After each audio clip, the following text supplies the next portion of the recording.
जोरात टाळ्या होऊन जाऊ द्या एकदा पुन्हा एकदा. छत्रपती शिवाजी महाराज की.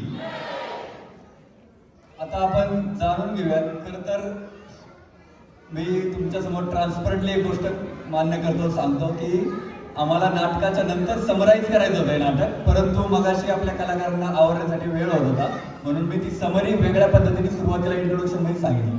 पण आत्ता मी पुन्हा एकदा समराईज करणार नाही नाटक, की या नाटकामध्ये आपण काय घ्यायचं, यातून काय शिकवण घ्यायची ती आता तुम्हाला ऑलरेडी माहिती होती.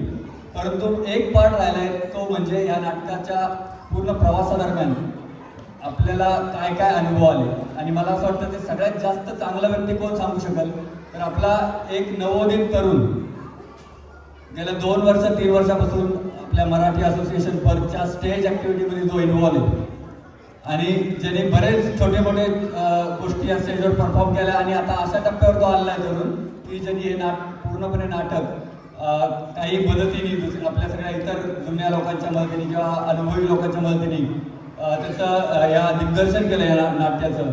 त्या तरुणाला मी आता स्टेजवर बोलणार आहे आणि आपण सर्वांनी टाळ्यांच्या गजरात त्याचं स्वागत करूया. मी स्टेजवर बोलवतोय आशिष मनोज जितापे यांना. टाळ्यांच्या गजरात आपण स्वागत करूया.